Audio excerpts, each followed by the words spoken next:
1520, la voz regional para gran parte de nuestra querida provincia de Buenos Aires, y por Keops la 90.1 para la ciudad de La Plata y la región. Bueno, le queremos agradecer la atención que ha tenido, porque eso habla de la bonomía, más allá de la trayectoria, de la importancia que tiene, de la trascendencia. Cuando alguien sigue siendo el mismo, aunque cree que ha cambiado el aspecto físico, pero el motor sigue siendo lo mismo, se sigue manejando y lo sigue guiando de la misma manera, la verdad que me parece que no hay palabras de agradecimiento. Querido Gato Peters, gracias por venir, gracias por acercarte, por tomarte estos 5, 10, 15 minutos, no importa, para estar compartiendo aquí con nosotros, ¿eh? Bueno, Gustavo, querido amigo, muchas gracias. El agradecido soy yo. Y yo siempre digo que yo no pertenezco a la farándula, ¿viste? Que a mí me van a encontrar en una tarde de radio, Sí. conversando contigo o con otros amigos como vos, y es muy difícil que me vean en el living de Susana o en el bailando o cenando con Mirta o con Juanita ahora. Sí. Así que yo soy muy atento a los comunicadores amigos y del interior, porque por ahí a ellos les debo un poco mi carrera, ¿no? Sí, pero vos sabés que eso se valora mucho. A lo mejor quienes somos del interior de la provincia de Buenos Aires, no nos sorprende, porque siempre somos iguales, de la misma manera, estemos donde estemos, con quien estemos, trascendiendo o no trascendiendo. Lo que uno trae de chico adentro es lo que después se manifiesta y es muy difícil cambiar. Pero a veces cuando uno llega tan pero tan alto, a veces las luces, los amigos, sin darte cuenta o sin querer, cuando sacudís así la cabeza te das cuenta que estás en un lugar donde por el confort no te diste cuenta que estabas, y como estás cómodo seguís estando, ¿no? Porque eso también hay que manejarlo. Sí, no, pero qué sé yo no me siento en ningún lugar especial. Me siento que tuve la bendición de ejercer un oficio como lo pueden tener ustedes como comunicadores, Sí, que te conecta con mucha gente, sí, que tenés la retroalimentación de mucha gente para darte un mimo, para corregirte cuando te equivocás, claro. para hacerte volver a aterrizar. El hecho de, para mí, el hecho de haber seguido viviendo en el pueblo y con los mismos vecinos, en la misma vieja casa, a mí me tiene muy cortito, no me dejo a desviar nunca, ni Claro. creérmela, ¿no? Ni creérmela. Yo el domingo estuvimos en la Sociedad Rural de Bahía Blanca, en Villa Bordeo, había 15.000 personas, un show muy lindo, qué sé yo, de toda la región. Bahía es un foco ahí para la región, ¿no? Sí. Como lo es La Plata, por ahí para. Pero yo no me, ya, o sea, yo le rindo examen el lunes a la mañana, cuando salgo de mi casa, a mi vecina de hace 40 años que está barriendo la vereda, Claro. y que dirá, este hombre grande hablando pavada por ahí en los escenarios, y a ella le tengo que explicar, ¿no? Que hablo pavada pero por plata. Gato, ¿cómo empezó todo esto? Guitarreada de estudiante, otro paisaje platense, Sí. estudiantina de los finales de los 70, menos universidades que ahora, gente de todo el país viniendo a esta bendita ciudad. Por eso yo alguna vez escribí: cuando vos te vayas de nuevo a tu pueblo y nos dejes todo lo que fue tu tiempo, acuérdate al menos que fui tu ciudad, la de estos inviernos, que te vi llegar desde, ya lo sabes, con el equipaje de tus ansiedades, andar el paisaje de mis humedades. Eso le puse, es un poema que yo hacía cuando me fui de La Plata, porque yo a La Plata le debo todo, la carrera universitaria, el haber podido sobrevivir acá, pese a venir de familia muy humilde y a tener que hacer distintas cosas mientras estudiaba, y haberme también recibido de artista en aquellos patios de estudiantes. Yo creo, mira, yo laburé 7 años con Sofovich en la televisión de aire, Sí. decimos a los memoriosos de los protagonistas, Sí. ¿no? En los años 90, y tenía el ruso 30 y pico puntos de rating, televisión abierta antes del cable, y firmábamos autógrafos, porque todos te conocían, para bien y para mal. Sin embargo, creo que nunca tuve tanta notoriedad como en La Plata de aquellos años. Claro. Porque yo entraba a un centro de estudiantes donde había 1.000 pibes en una casa, cosa impensada Sí, después de casa que se Cromañón, ¿no? ocupaba y se transformaba en los centros, Claro, ¿no? que es una mesita de luz en la entrada Sí. para cobrar entrada, y un vaso de vino plástico y una botella de una damajuana de vino, y en el fondo una guitarreada y 1.000 pibes ahí adentro, y yo a lo mejor a veces paraban la música para que yo me suba a una mesa y diga: vengo a pedirte, estudiante, que vos y yo hablemos de alguien. Y hablaba del estudiante que vino a estudiar un día y nunca se recibió. Sí. Y nosotros teníamos que agradecerle que había hecho el paisaje de aquel tiempo más agradable, más amigable, más blando, porque había tenido siempre tiempo para demorarse en un vino, en una sobremesa, militante obligado, yo decía, le empezamos el lunes a preparar una materia, bueno, sí, es cierto, como eso, el régimen mío, ¿no? Que digo, el lunes empiezo. Entonces, y bueno, y los chicos paraban y yo decía estas cosas. Eso nunca más me pasó artísticamente, pese a que me conoció otro mundo, ¿no? Pero ahí empezó la historia, sí. Todos son personajes que vos conocés en distintos lugares que has pasado, historias que se dieron que a lo mejor la vas transformando para que sean humorísticas. Algunas pasan por tu cabeza y tratás de establecer cuando das nombre, apellido y lugares y situaciones que se transforman en algo risueño. Mirá, hace 15 días estuve en General Belgrano, que tiene un hermoso teatro español que gestiona el municipio, con mi espectáculo actual que se llama Master Gato. Y al otro día, al toque, en la página me pone una chica de ahí. Lamentablemente siempre me quiero acordar los apellidos, y en este caso todavía no lo tengo el apellido, no me acuerdo. Marcela, una señora, y me cuenta que cuando ella era chica tenía unas tías muy solteras de pueblo, muy pitucas, como decíamos antes, muy arregladas, y una metía siempre la pata, ¿no? Eran Beba y Chicha, los nombres reales, vivían en un ranchito con la abuela Tomasa, nombre real. Y un día la tía Chicha, que era la que siempre metía las patas, le decía a la hermana y a un sobrino: bueno, vayan con cuidado y muchos besitos a todos, y las otras iban al cementerio, porque era el Día de los Muertos, ¿no? Entonces, vos fíjate que, yo digo, son personajes desfasados de tiempo y de ingenuidad, ¿no? Y a mí me parece maravilloso rescatarlos. Presuntuosamente me creo que es mi compromiso con el paisaje, recuperar esos dichos, esos cuentos, que no solo son de los borrachos los boliches, sino que son de esta señora que va a ver el espectáculo y se acuerda de eso y me lo cuenta, y yo me lo llevo para el espectáculo nuevo. O del ruso que en la zona de Carué, el otro día cuando me daban el premio a mí decía, le agradezco a la comisión que a mi hija la sacaron campeona y la chica la habían elegido reina, ¿no?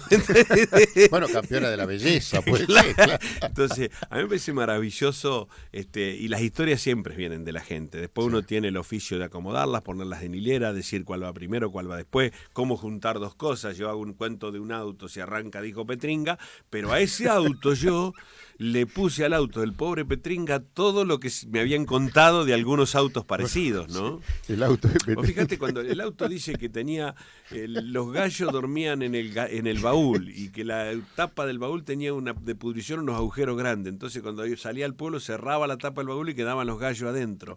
Y los gallos sacaban la cabeza por los agujeros de la chapa podrida, era un Ford Taunus, y le entretenían los chicos que iban sentados atrás, miraban para atrás y los gallos parecían títeres porque aparecía el cogote. Eso me lo contó un tipo en Henderson, que se llama Mateo. Sí. A mí me pareció genial la figura. ¿Qué mejor se me puede ocurrir a mí que contar eso, no? Sí, es cierto. Dijiste 2 premios te dieron, 2 reconocimientos. Que bien, uno no quiere hablar de eso, pero me parece que el reconocimiento por algo es. Y cuando te lo da no es para sacarte algo, sino para darte algo en base a todo lo que diste y seguís dando. Sí, en realidad yo este año, primero me llamaron un grupo que es la Fundación Juan de los Santos Amores, el IDAF, que es el Instituto de Arte Folclórico, y la Fundación del Cabildo de Buenos Aires, y dieron un premio a 30 personas que se llama Prócer de la Cultura Federal, que es linda la distinción, pero muy pesado lo de prócer, ¿viste? Sí. Y bueno, y ahí había mucha gente conocida, jinetes, comunicadores, tropilleros, gente del paisaje productivo del país de tierra adentro. Bueno, después la Cámara de Diputados sacó un proyecto de resolución destacándome como personalidad de la cultura.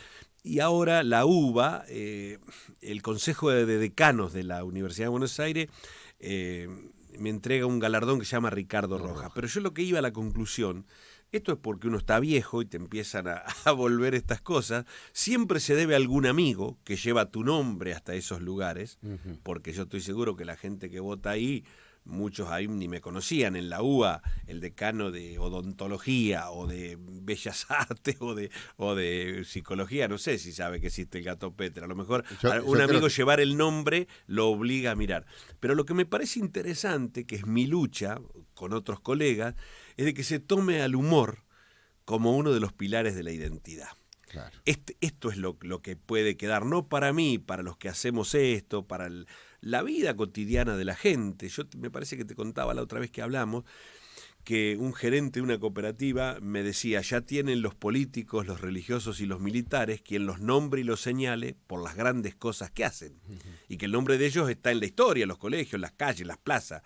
Y que nosotros por ahí hablamos de gente simple que vive de entre casa y que genera estos cuentos, como la abuela Tomasa y sus hijas solteras, Beba y Chicha, y tantas cosas que a mí me llegan. Entonces, el humor ese tiene que ver con el folclore, porque es anónimo, porque pasa de boca en boca, de generación en generación, porque nadie se acuerda de quién fue el que empezó. Los cuentos a veces se repiten en los pueblos, cambian los protagonistas, y lo digo en los protagonistas, pero vos fijate que entonces que por ahí desde los lugares académicos o culturosos se paren a ver el humor como vos pensá lo que ha hecho por la cultura Luis Landricina.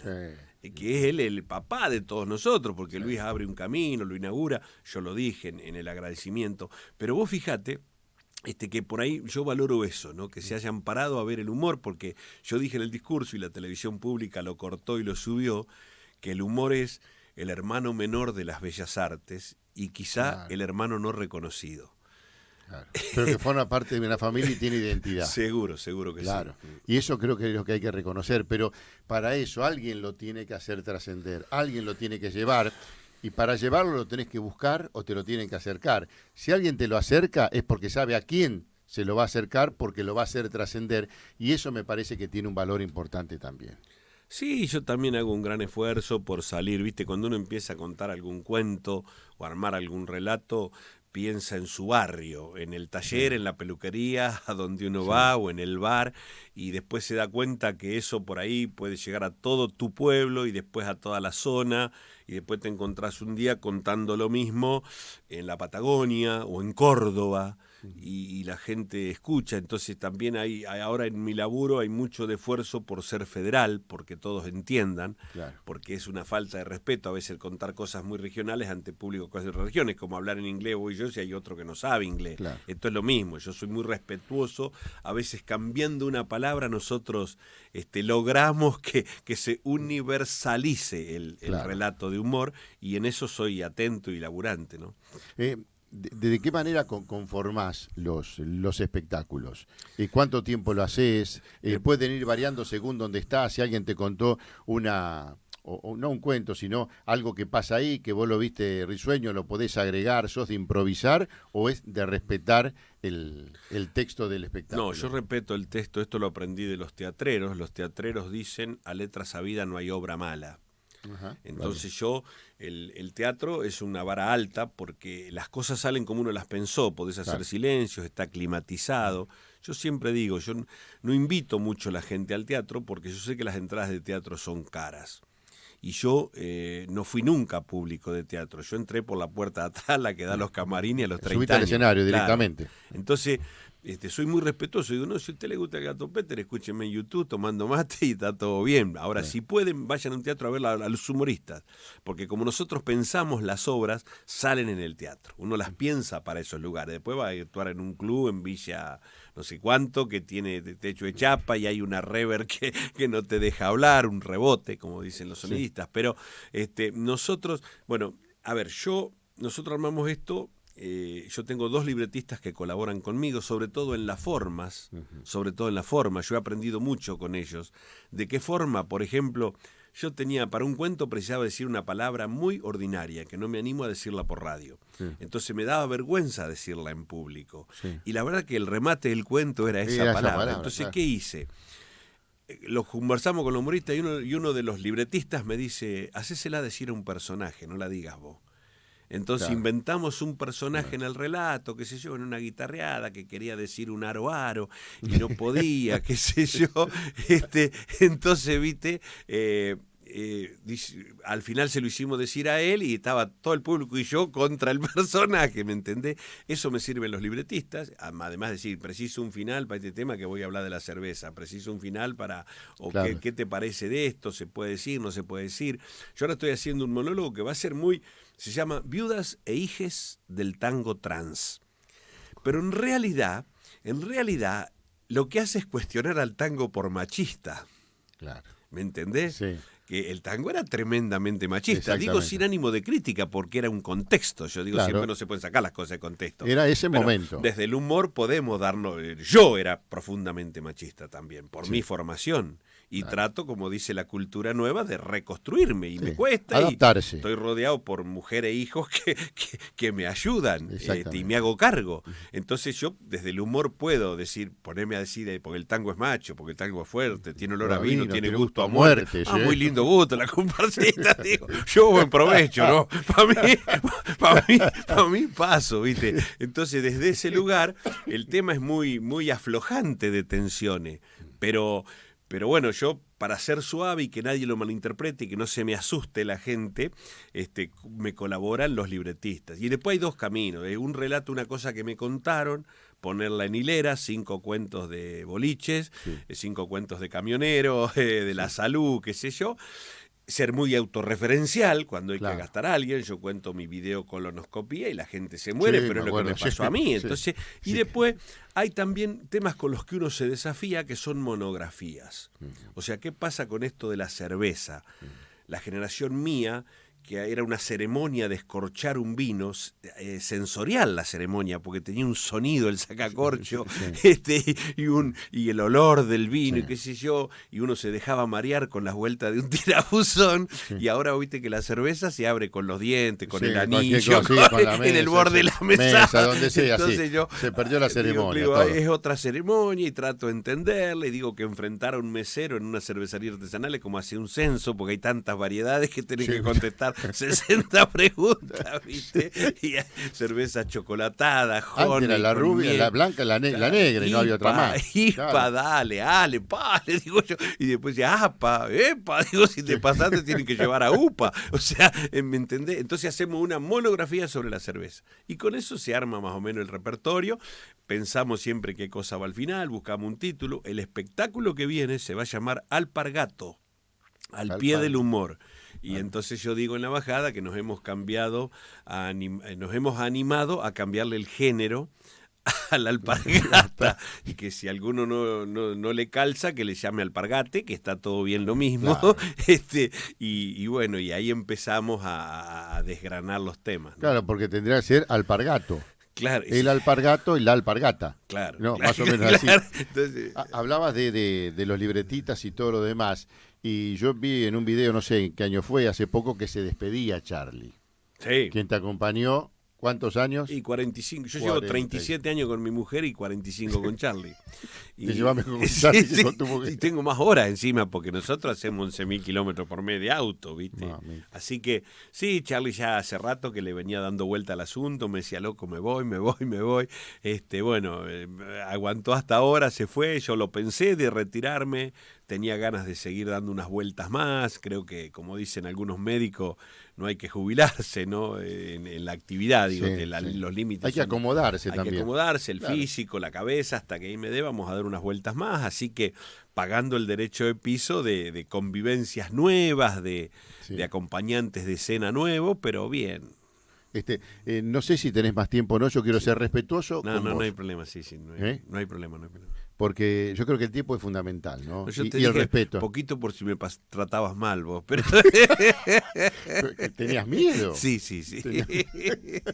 No, pero vos sabés que yo digo que el respeto es fundamental. Me parece que yo siempre le digo a mis hijos, vos cuando entras pedís permiso y cuando te vas decís gracias. Claro. Después, en el medio puede pasar, pero vos permiso cuando entras, como dice Larralde, permiso Sí. pedí de entrar, y cuando te vas decís gracias. Son dos palabras que te van marcando un camino también, ¿no? El respeto que vos tenés hacia la gente es el respeto que vos sentís que la gente te tiene a vos, y más allá de respetar a la persona, cuando el artista siente el respeto del aplauso y del silencio, me parece que eso no tiene precio, no, más allá que eso es una cuestión económica.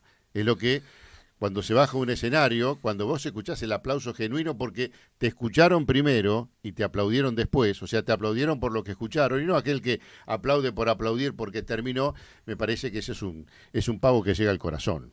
Sí, yo me siento siempre, yo no tuve épocas difíciles como artista, yo no tuve, Claro. como vecino sí, como te he vendido café acá en el hipódromo con un termo, me he cagado de hambre, en la vida me fue mal muchas veces, pero como artista yo he sido muy bien tratado siempre, nunca pertenecí a las esferas de la farándula, como te decía recién, pero a mí siempre hubo un puñado de gente para acompañarme en todos lados y hacerme sentir bien. Y como decía un amigo, que Mario Porto, que fue ministro Sí. mío cuando yo fui Hace funcionario, un tiempo hemos conversado con él. claro, Sí. yo con Mario aprendí muchas cosas desde lo intelectual, porque es un tipo sensacional, ¿no? Culturalmente. Entonces con Mario siempre decía que uno a veces hace cosas y después las conceptualiza, teoriza sobre lo que estuvo haciendo. Claro. Y yo estoy en esa etapa de mi vida. ¿Qué es lo que estoy haciendo? ¿Qué estoy diciendo?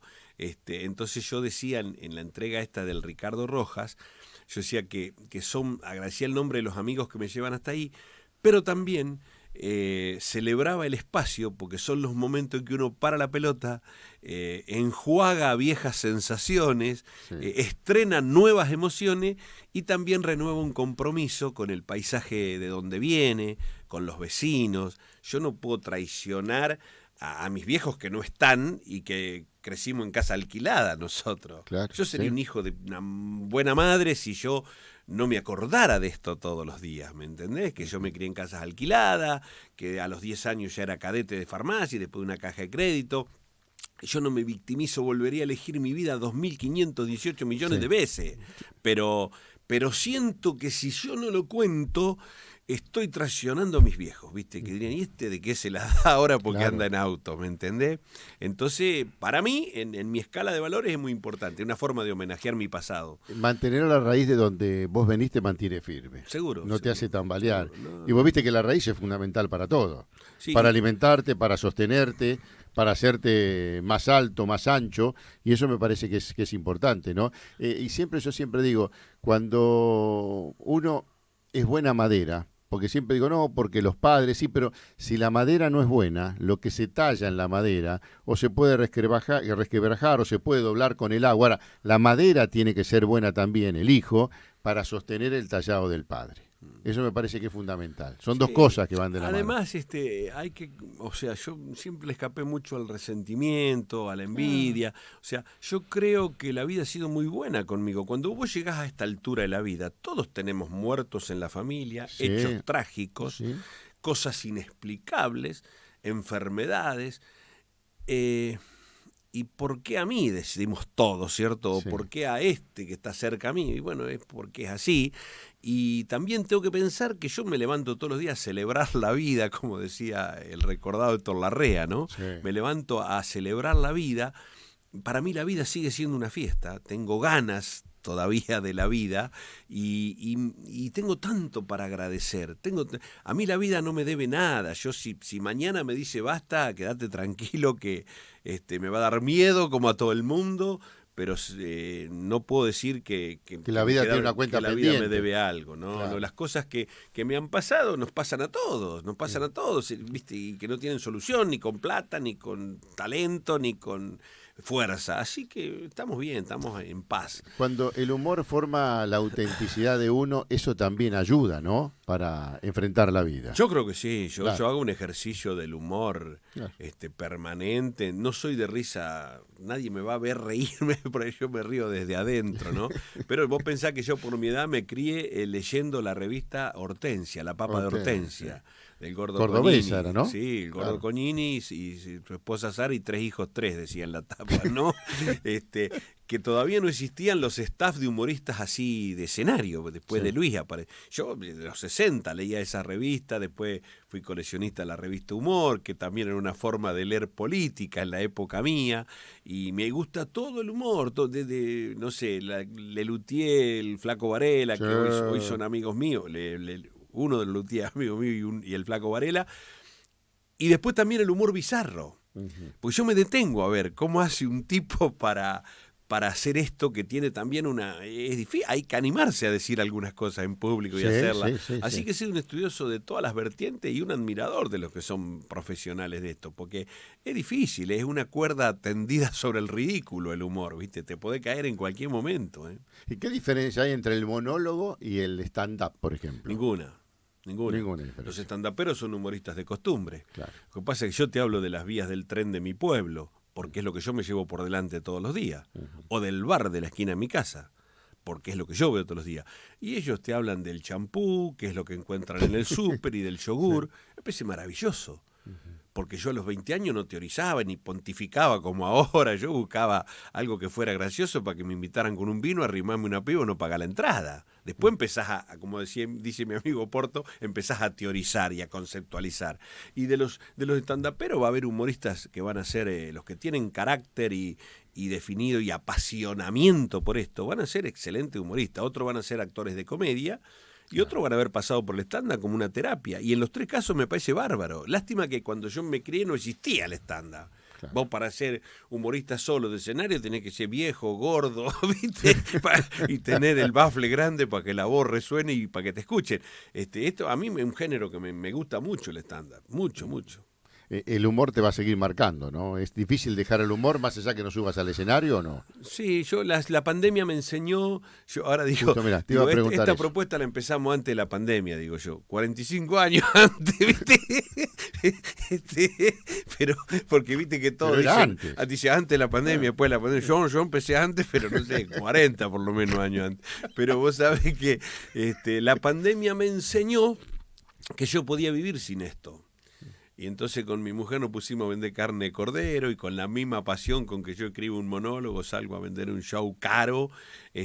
No lo vendo yo, lo vende una agencia, pero salgo a protagonizar eso. Protagonizaba hacer un corte de cordero y vendérselo a alguien. Sí. Y me di cuenta que hay un montón de cosas para hacer y estaba todo bien. Tuve 1 año y medio sin subir un escenario después de 30. Yo laburo 140 shows por año hace 20 años.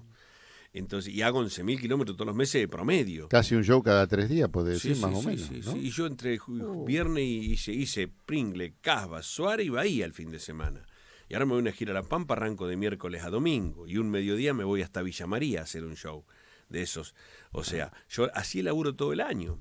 Pero, bueno, y se paró de golpe. Y la verdad que, bueno, mi alma estaba ocupada, como la de todos, por otras angustias, por otras incertidumbres, como peleábamos con algo desconocido, si íbamos a tener otra vuelta acelerador a fondo o íbamos a terminar atrás del pescar, ¿viste? Claro, bueno, mientras no termine en el pasto, seguía despacito, pero seguía. Despacio, pero seguía. Claro. Pero digo, puede ser que se corra el auto de seguridad de la pista para dar una vuelta a fondo. Sí, vos sabés que yo coincido. El tema de la pandemia a mí también me cambió un montón de cosas. Me hizo disfrutar de cosas, por ejemplo, de estar en mi casa. Claro. Sabía que no necesitaba salir ni ver gente tampoco. Y después cuando se abrió todo es como que la zona de confort costó dejarla, ¿no? Más allá que vos no entendías lo que pasaba, te decía que estaba el COVID y vos decías, ¿dónde está? No lo veo, de repente alguien estaba enfermo, la pasaba mal, fallecía alguien cercano tuyo, y vos decías, mamita, esto es cierto, pero yo no lo veo. Es una película, me lo cuentan por televisión, pero yo no lo veo, y de repente te contaban y decía, no, pasaba cerca, y no sabía de qué manera manejarte, qué hacer, si el barbijo era mucho, si el distanciamiento se te iban a reír, y uno iba haciendo a medida que le dejaban hacer, y no con mucha seguridad porque era todo desconocido, ¿no? Pero a mí los pibes jóvenes me decían, ¿pero ustedes vivieron alguna vez esto? No es que lo vivimos, no nos imaginamos una cosa como esta, no nos animamos a soñar una cosa como esta. Nunca, era una ficción, una película podía ser. Yo cuando mi mujer decía, no, parece que hasta mayo está todo cerrado, digo, vos entendiste mal la radio, le digo yo, mirá que vamos a estar hasta mayo. Bueno, la radio, la importancia de la radio. Yo soy fanático de la radio, ¿no? Sí, pero vos también, ponías la tele y era un mapa de las muertes en el mundo. Era una carrera de quién se le moría más gente, ¿viste? Sí. Y la radio, había un comunicador en un programa, llegando a lugares como siempre, insospechados, siendo a lo mejor la única compañía de esa persona, que está solita, una abuela, tejiendo un abuelo. Entonces, con un tema musical, con una palabra, con una noticia, la importancia de la radio que nosotros conocemos tanto y que a veces parece devorada por la televisión, ¿no? Y sin embargo, vos fíjate que hasta la pauta publicitaria en la radio en pandemia cambió, se vendía mucha publicidad porque la radio tuvo una vigencia. Yo siempre digo, vos tenés un aparato de radio y estés donde estés, vas a escuchar una radio. Y estás en el mundo, estás arriba del mundo. Estás adentro del mundo.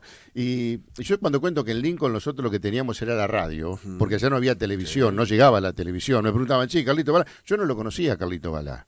Después apareció una televisión que aparecía a las 8 de la noche y terminaba a las 12 con un circuito cerrado, pero la radio estaba siempre.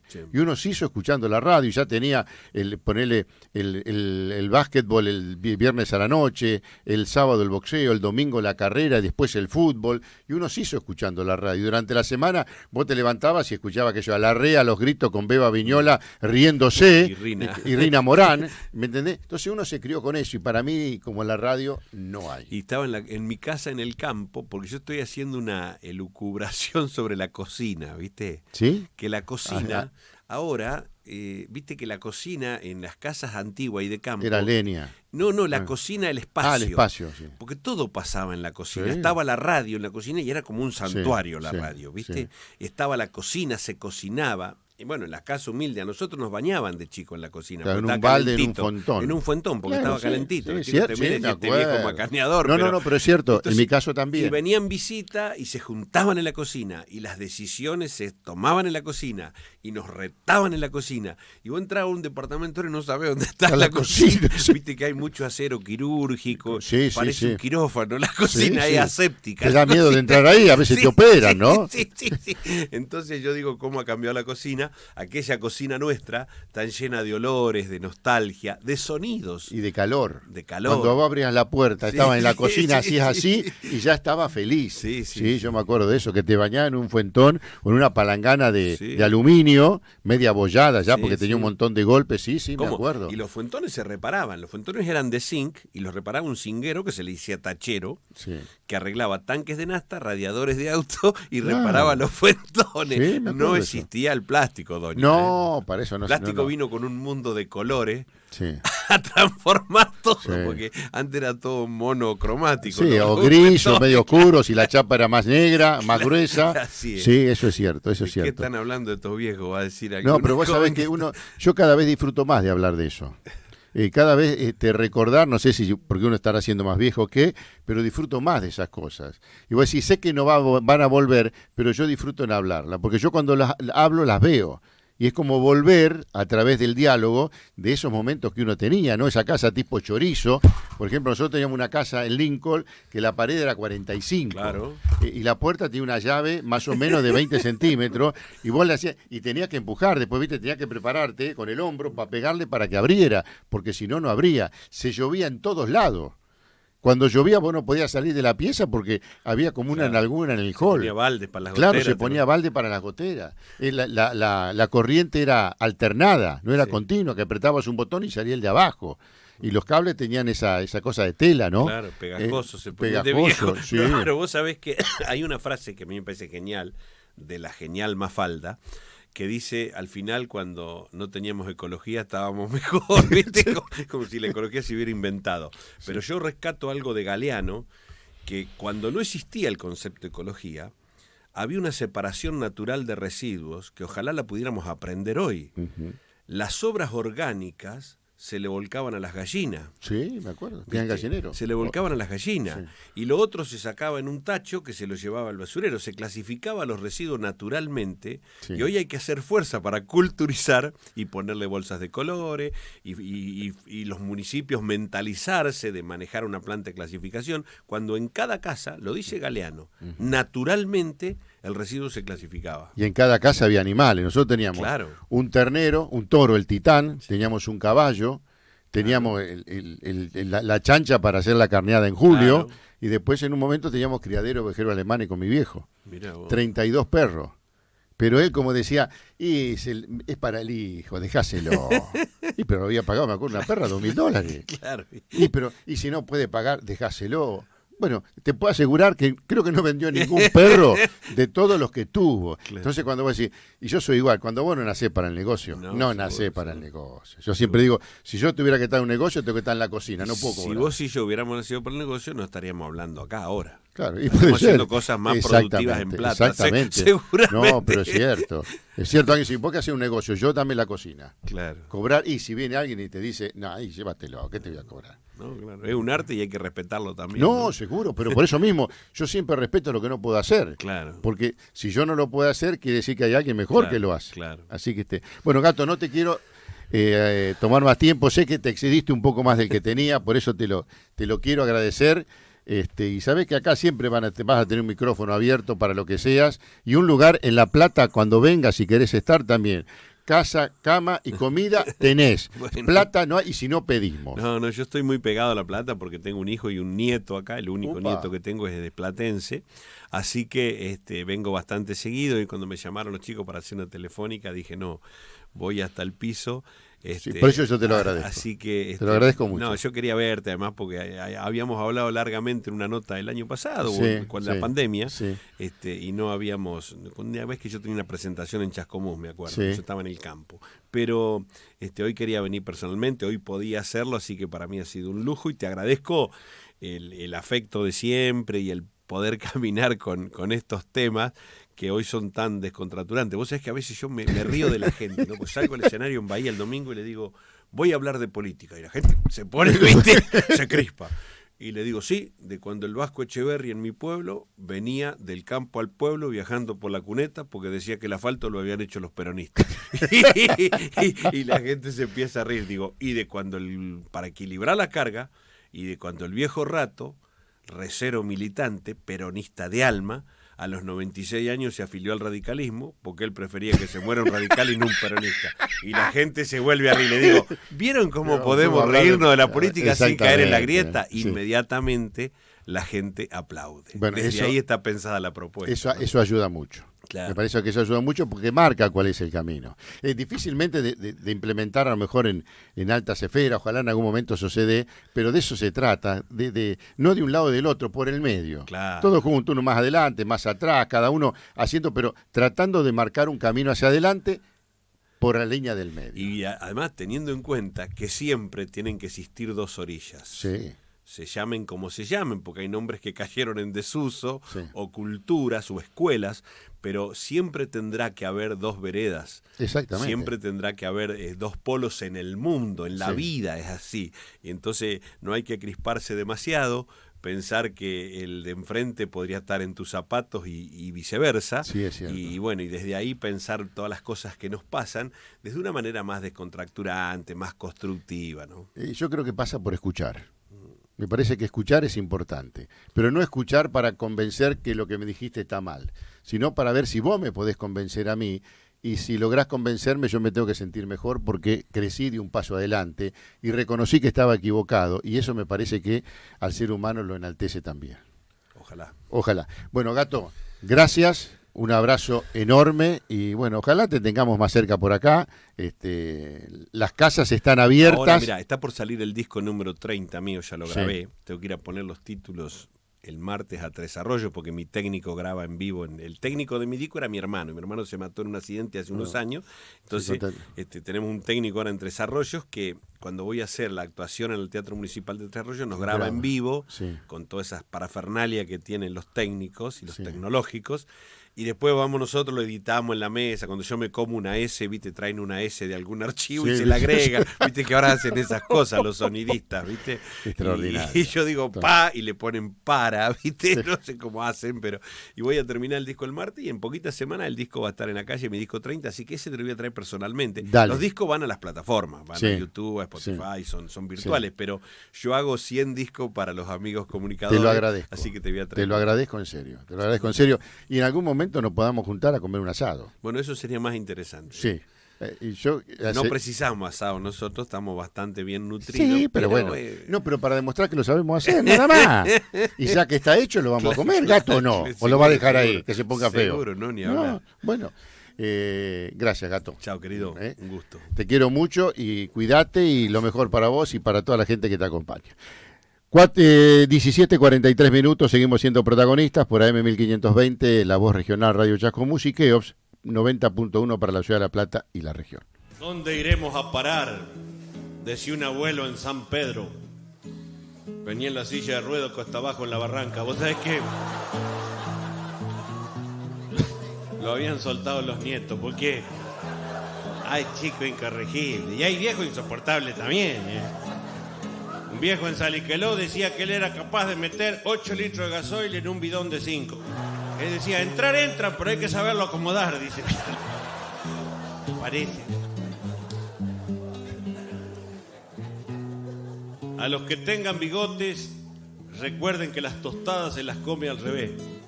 La manteca para abajo, o sea, las juntan y las dan vuelta, ¿me entendés? El viejo Scott de los Toldos que se quiso suicidar. Viejo él, viejo el revólver, eran más viejas las balas. Se pegó un tiro en la sien, no lo mató la bala, le hizo un chichón nomás largo.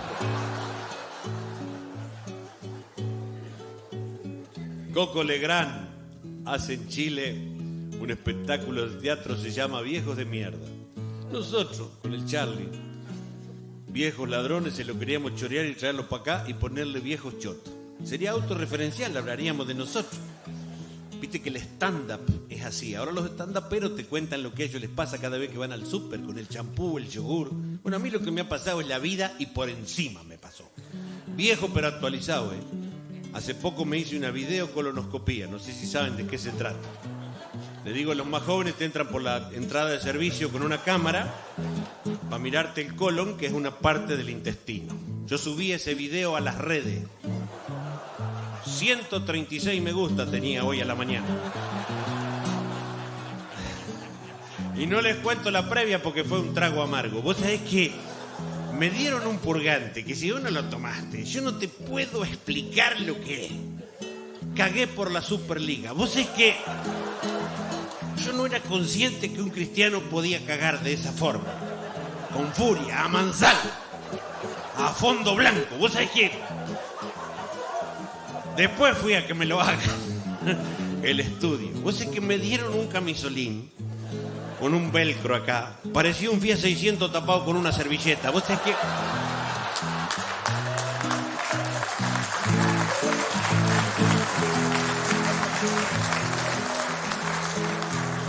de tela del futuro. La tela del futuro es una mezcla de papel con, no sé, con aire, no sé qué mierda, ¿viste?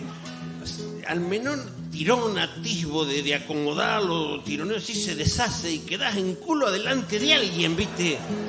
Culo al aire, anestesiado, dese vuelta, luz, cámara, acción.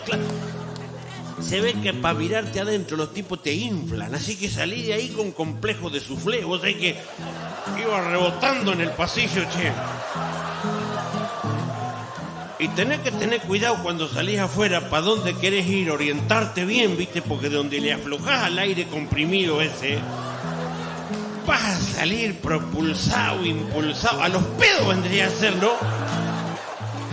Y después tenés que volver a buscar los resultados, el auto y tu mujer, si te hubiera acompañado, por supuesto. Cuídense mucho ustedes, cuídense mucho. No le hagan caso al doctor Hernández, que es de Puerto Fermín, en la isla Margarita. Él dice de los vegetales que se los coma la vaca, que ella los acomode. Nosotros comiendo un churrasco estaríamos incorporando todo eso. Lo mismo granos, semillas, que se le come los pollos. Vos comiendo pollo asado ya tenemos todos los granos y semillas que precisamos. Recuerden que la cerveza, incluso el whisky, también se hace con granos, semillas, así que podemos incorporar por varios lados. El vino es jugo de uva y eso es pura fruta. Y el chocolate es cacao, que también es un vegetal. Y los fritos se hacen con rocío vegetal, que también son vegetales. Eso no puede hacer mal. Cuidado con ir al gimnasio porque el ejercicio hipertrofia los músculos y así uno va aumentando. Si el caminar fuera bueno, yo calculo que los carteros hubieran sido inmortales, mira. Y si es cierto que el correr adelgaza, a esta altura los atletas habrían desaparecido de la faz de la tierra. Miremos para el costado. La vaca que come pasto y es gorda como una vaca. La ballena toma agua, come pescado, todos los días nada y sin embargo no es flaca. El conejo come sano, corre, anda a los altos, vive 15 años. La tortuga no hace nada y vive 140. Así que no hay que hacer nada. coman, chupen, duerman siesta, ríanse, que eso sí que hace falta. Y te voy a decir otra cosa. Si no han conseguido su media naranja, búsquense un medio limón, carajo, y exprímanselo en un gancia. Y después me cuentan cómo es la vida.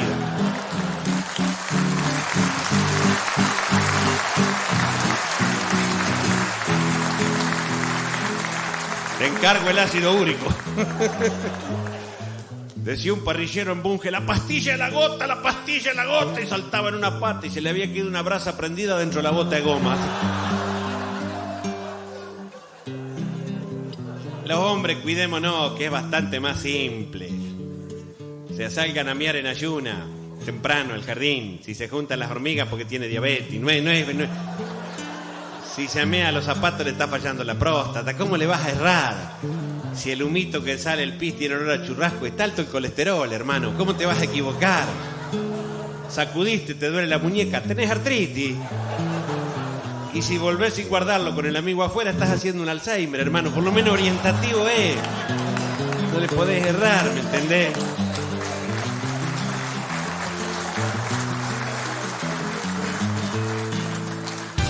Estás escuchando Protagonistas. Estás escuchando a Gustavo Sacañino.